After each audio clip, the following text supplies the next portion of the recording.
សូមស្វាគមន៍មកកាន់ Channel ឆ្នោតលៀបសំណាងមួយរបស់ Admin ថ្ងៃនេះ Admin មានលេខតម្រុយល្អៗរបស់ឆ្នោតយួនសម្រាប់ចែកជូនពុកម៉ែបងប្អូននៅថ្ងៃទី25 ខែ 11 ឆ្នាំ 2025 នេះដូចនេះ Admin មិនចង់ឲ្យចំណាយពេលវេលារបស់ពុកម៉ែបងប្អូនយូរតោះយើងមកតាមដានលេខតម្រុយរបស់យើងទាំងអស់គ្នាសម្រាប់លេខតម្រុយ2លេខមានលេខ51លេខ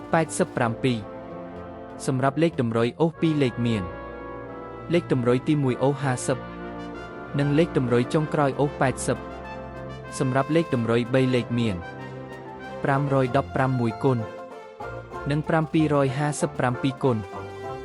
51សម្រាប់លេខតម្រុយថ្ងៃនេះ Admin សូមជូនពរឲ្យពុកម៉ែបងប្អូនជួបតែសំណាងល្អទាំងអស់គ្នាហេងមានលាភមានជ័យជាចុងក្រោយសូមកុំភ្លេចជួយចុច Subscribe និង Comment ហើយដាក់សញ្ញារូបកណ្ដឹងដើម្បីជួយផ្ដល់កម្លាំងចិត្តមកកាន់ Admin ជាពិសេសងាយស្រួលតាមដានវីដេអូថ្មីនិងលេខតម្រុយល្អៗជាប្រចាំថ្ងៃជាមួយ Admin សូមគោរពលាពុកម៉ែបងប្អូនពីខ្ញុំបាទ Admin ឆ្នោតលៀបសំណាងមួយសំណាងល្អទាំងអស់គ្នាសូម